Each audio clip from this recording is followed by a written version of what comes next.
여린 시간이 되었으므로 다 같이 사도신경으로 신앙 고백하심으로 새벽 예배를 함께 영혼을 드리겠습니다. 나는 전능하신 아버지 하나님 천지의 창조주를 믿습니다. 나는 그의 유일하신 아들 우리 주 예수 그리스도를 믿습니다. 그는 성령으로 잉태되어 동정녀 마리아에게서 나시고 본디오 빌라도에게 고난을 받아 십자가에 못 박혀 죽으시고 장사된 지 사흘 만에 죽은 자 가운데서 다시 살아나셨으며 하늘에 오르시어 전능하신 아버지 하나님 우편에 앉아 계시다가 거기로부터 살아있는 자와 죽은 자를 심판하러 오십니다. 나는 성령을 믿으며 거룩한 공교회와 성도의 교제와 죄를 용서받는 것과 몸의 부활과 영생을 믿습니다. 아멘. 찬송가 425장, 구찬송가는 217장, 주님의 뜻을 이루소서.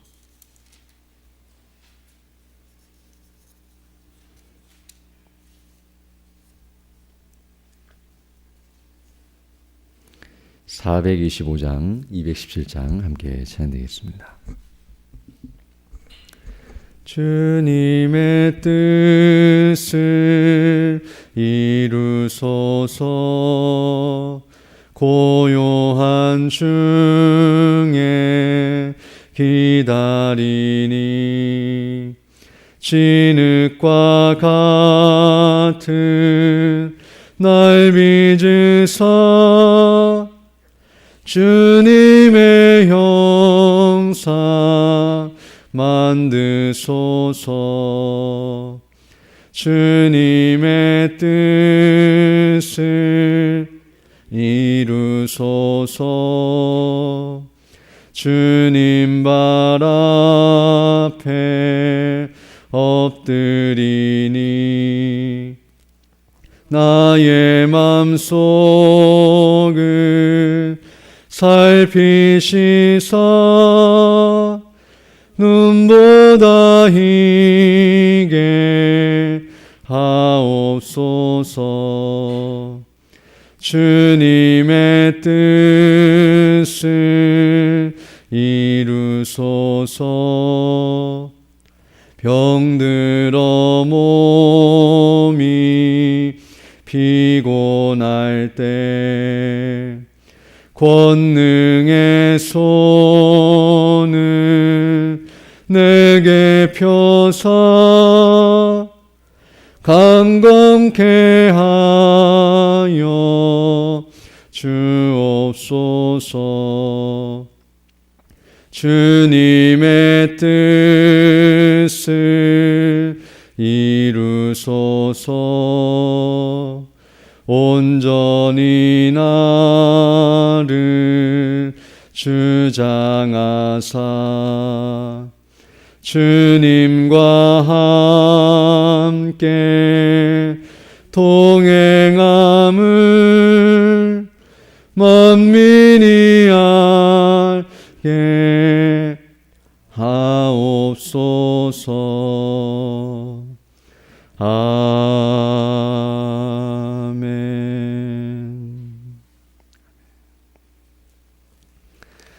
하나님 말씀은 갈라디아서 2장 17절로 19절 말씀입니다.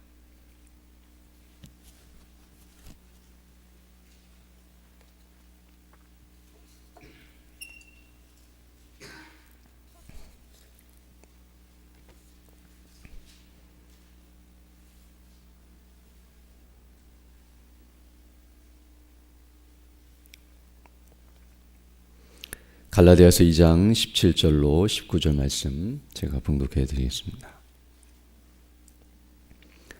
만일 우리가 그리스도 안에서 의롭게 되려 하다가 죄인으로 드러나면 그리스도께서 죄를 지게 하는 자냐? 결코 그럴 수 없느니라. 만일 내가 헐었던 것을 다시 세우면 내가 나를 범법한 자로 만드는 것이라. 내가 율법으로 말미암아 율법에 대하여 죽었나니 이는 하나님에 대하여 살려 함이라. 아멘.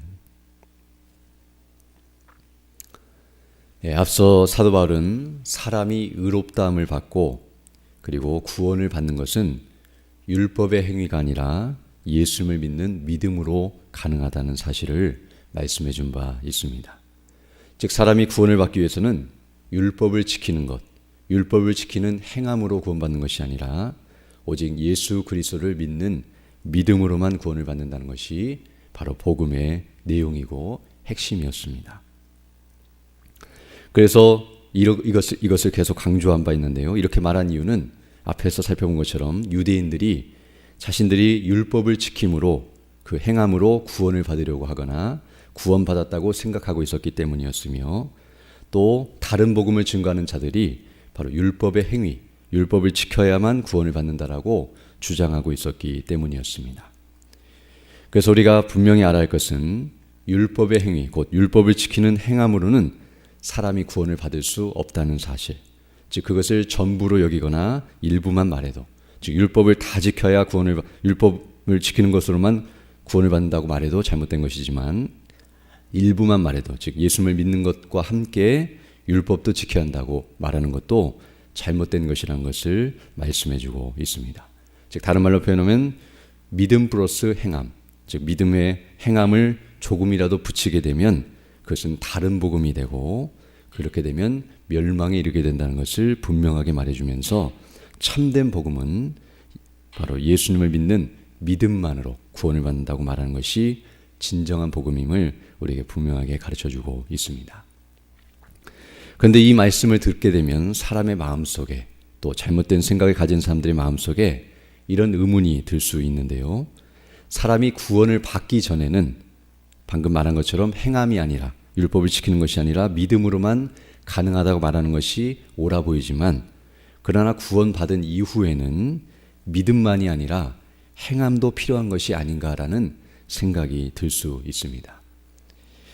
만약 복음이 처음부터 끝까지 구원받기 전이나 구원받기 후나 믿음만 필요하다고 말한다면, 그 믿음만을 계속 그렇게 강조하게 되면 사람이 율법을 지키지 아니하고 또 오늘 본문이 말한 것처럼 죄를 범할 수 있는데, 만약 그렇게 사람이 믿음만을 강조하게 돼서 행함이 없거나 또는 율법을 지키지 않음으로 죄가 드러나고 죄인의 삶을 살게 된다면, 그러면 복음에 문제가 있는 것이 아닌가, 그 믿음에 문제가 있는 것이 아닌가라고 의문을 제기할 수 있기 때문입니다. 그래서 구원받기 전에는 믿음이 필요하지만, 믿음만 필요하다고 말할 수 있지만, 구원받은 후에는 믿음과 함께 행함도 필요한 것은 아닌가라는 생각이 들 수 있습니다. 그래서 이와 관련하여 오늘 본문에서 바울은 그렇지 않다는 사실을 더 분명하게 강조하여 말씀해주고 있습니다. 오늘 본문 17절 보게 되면 이렇게 말씀하고 있는데요. 바로 앞에서는 이제 사람이 의롭다함을 받는 것은 행함이 아니라 믿음으로 가능하다고 분명히 말했고, 이제 17절에서 이제 다른 의문을 제기하고 있는데요.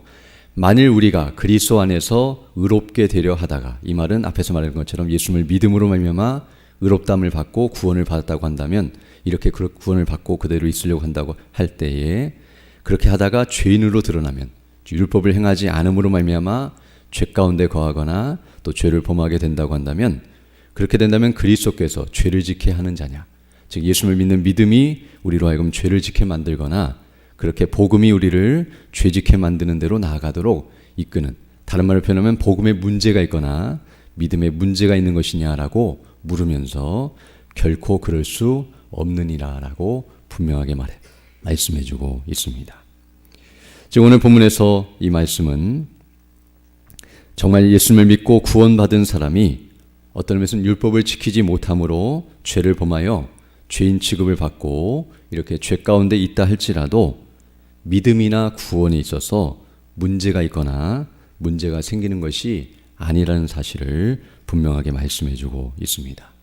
지금 예수님을 믿고 진정으로 구원받았다고 한다면 죄를 범한다 할지라도 그 죄 때문에 그 구원이 취소가 되거나 믿음이 불완전하여서 여기에 행함을 덧붙여야만 그 구원이 확실해지고 그리고 그것이 복음이 되는 것이 아니라는 사실을 우리에게 분명하게 가르쳐주고 있습니다.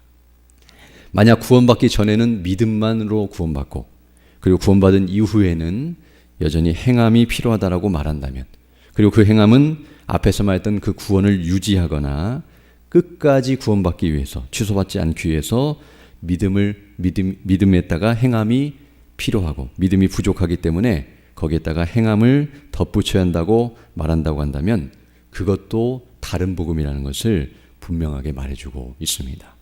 즉 구원받기 전에도 믿음이지만 구원받은 이후에도 믿음으로 우리가 구원을 받는다는 사실을 계속해서 말씀해주고 있습니다. 즉 사람이 구원받기 전이나 구원받은 후나 행함이라는 것, 즉 율법을 지키는 그 행위가 우리의 구원에 있어서 어떤 조건도 되지 못하고 우리의 구원을 유지하는 데 있어서나 하나님께 공로로서 제출할 수 있는 것이 전혀 아니라는 사실을 분명하게 가르쳐주고 있습니다.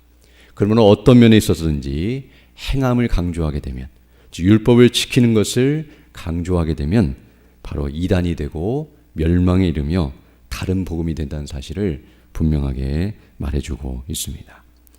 이처럼 복음이라고 하는 것, 곧 성경이 말하는 복음은 처음부터 끝까지 오직 믿음이라는 사실을 우리에게 분명하게 가르쳐 줍니다.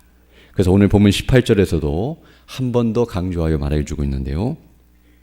만일 내가 헐었던 것을 다시 세우면 내가 나를 범법한 자로 만드는 것이라 라고 말씀함으로써 처음에는 믿음을 강조했다가 이제 구원받은 후에도 이제 믿음이 아니라 그 이후에는 행함도 필요하다라고 만약 말하게 된다고 한다면 앞에서 그가 헐었던 것, 곧 오직 믿음으로만 구원받는다고 말했던 그 복음을 그가 스스로 훼손시키는 것이며 헐었던 것을 다시 세우고 이제 율법을 지키고 구원을 받게 된다고 말함으로써 다른 복음을 말하게 되어 범법한 자, 즉 하나님의 법을 어길 뿐만 아니라 하나님의 세우신 법, 복음의 법을 어길 뿐만 아니라 처음 말했던 것을 스스로 무너뜨리는 거짓말을 함으로써 죄를 범하게 된다고 분명하게 말씀해주고 있습니다.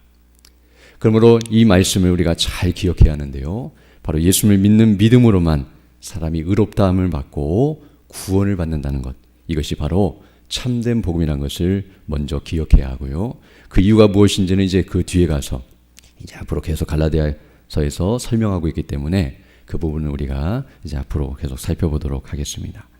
여기서 이제 한 가지 우리가 기억해야 할 것이 있는데요. 그렇다면 이렇게 오직 믿음으로만 구원받는다고 말하고 율법의 행위는 필요 없다, 율법을 지킬 이유가 없다라고 말하게 되면 사람이 이런 의문을 갖거나 또 오해를 할 수가 있는데요. 이렇게 율법을 행하는 것을 무시하고 그것을 지키지 않는다고 말한다고 하면 사람들이 죄를 범해도 되는 것인가? 그러면 율법을 지키지 않아도 죄를 범하면서 이렇게 살아가도 구원을 받는 것인가 라고 생각할 수 있기 때문입니다. 그래서 율법을 지키지 말라고 하니까 어떤 의미에서는 율법을 범해도 되고 심지어는 죄를 범해도 괜찮다는 식으로 말하는 것처럼 복음을 오해할 수 있습니다.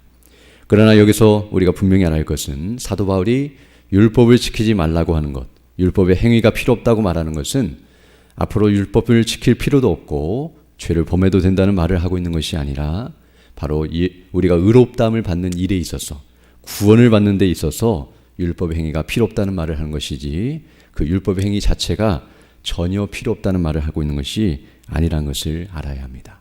하나님께서 우리에게 율법을 주셨고 바로 율법은 선한 것이며 그것을 지키는 것이 마땅한 것임을 우리가 알게 되고요. 오늘 본문을 보게 되면 바로 그 율법을 지키며 살아가는 것이 구원받은 자의 마땅한 자세고 바로 율법을 지키는 것이 우리를 구원해 주신 목적이고 그것이 바로 믿음의 열매라는 사실을 더 분명하게 가르쳐주고 있습니다. 그래서 오늘 본문 19절을 보게 되면 그런 내용을 담고 있는데요. 내가 율법으로 말미암아 율법에 대하여 죽었나니 이는 하나님에 대하여 살려 함이라 라고 말씀해주고 있습니다.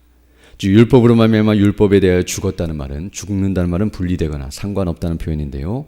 그러므로 율법 앞에서 말했던 것처럼 복음으로 구원을 받기 위해서는 율법을 지킬 필요가 없다고 말한 것은 정말 율법이 필요 없고 지킬 필요가 없고 죄를 범해도 된다는 말을 한 것이 아니라 그 뒤에 말한 것처럼 하나님에 대하여 살려 함이라.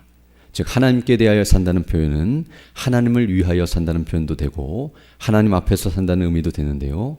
바로 율법을 지킴으로 구원을 받고 하나님 앞에 의롭다함을 받거나 공로로 삼으려고 율법을 지키는 것은 헛된 일이지만 그러나 내가 살고자 하고 또 이와 같이 구원을 받고자 하는 것은 하나님 앞에서 살기 위하여, 하나님의 영광을 위하여, 그리고 하나님의 말씀에 순종하고자 이 일을 행한다라고 분명하게 말씀해주고 있습니다.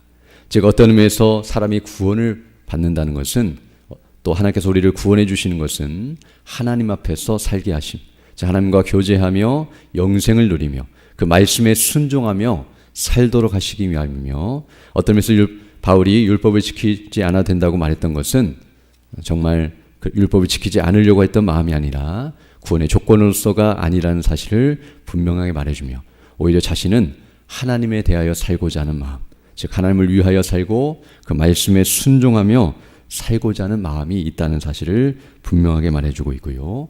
바로 구원받은 자는 오히려 더 율법을 더 지키고자 하는 마음이 생기게 되어 있고 그 율법을 바르게 지키며 나아가게 된다는 사실을 분명하게 가르쳐주고 있습니다. 그러므로 결론적으로 말씀드리면, 우리가 복음을 알고 또 복음을 믿음에 있어서 우리는 분명히 알아야 하는데요, 바로 믿음과 행함의 관계가 어떠한지를 분명히 알아야 하며 그 의미와 역할을 바르게 이해해야 한다는 것을 알게 되고요.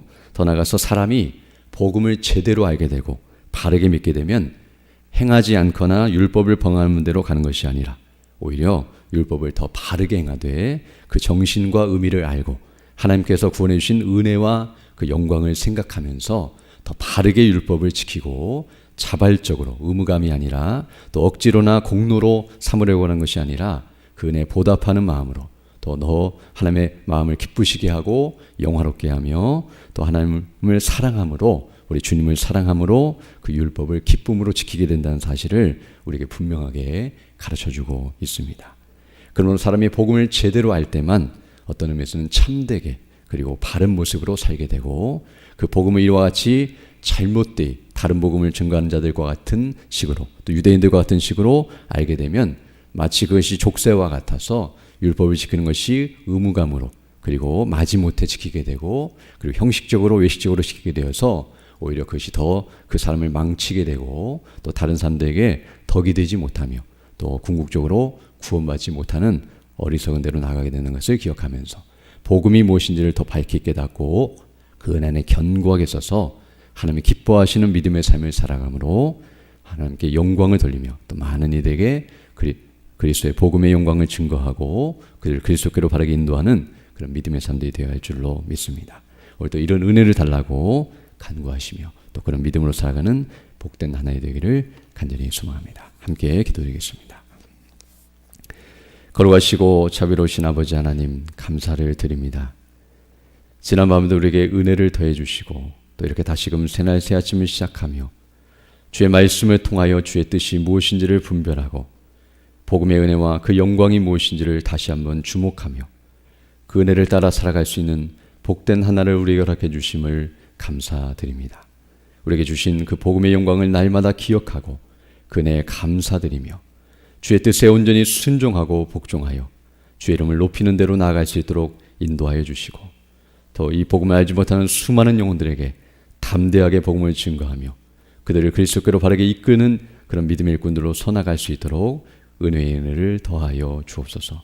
특별히 연약한 중에 있는 주의 백성들 일일이 기억해 주시고 수술을 받고 회복 중에 있는 우리 성도들이나 또 수술을 앞두고 있는 우리 모든 성도들에게 은혜를 더해 주셔서 그 모든 과정을 통하여 하나님의 은혜를 맛보며 또 주의 치료하심과 회복케 하시는 은혜를 경험하고 주께 감사하며 영광 돌릴 수 있도록 인도해 주시고 그 고난 때를 잘 감당하면서 더욱 믿음 안에 성장하고 또 강건하여 더 온전히 건강을 회복하여서 주의 일에 힘쓰는 믿음의 삶들 다 될 수 있도록 은혜를 더하여 주옵소서. 또 시간 기도할 때도 주의 성령께서 함께하사 믿음으로 주의 뜻을 간구하는 귀한 시간 되게 하시고 그 뜻을 따라 살아가는 복된 하나가 될 수 있도록 은총을 더하여 주옵소서. 모든 것 주께 의지하고 우리 구주 예수님 이름으로 기도드립니다. 아멘. 하늘에 계신 우리 아버지, 아버지의 이름을 거룩하게 하시며 아버지의 나라가 오게 하시며 아버지의 뜻이 하늘에서와 같이 땅에서도 이루어지게 하소서. 오늘 우리에게 일용할 양식을 주시고 우리가 우리에게 잘못한 사람을 용서하여 준 것 같이 우리 죄를 용서하여 주시고 우리를 시험에 빠지지 않게 하시고 악에서 구하소서. 나라와 권능과 영광이 영원히 아버지의 것입니다. 아멘. 기도하시고 돌아가시기 바랍니다.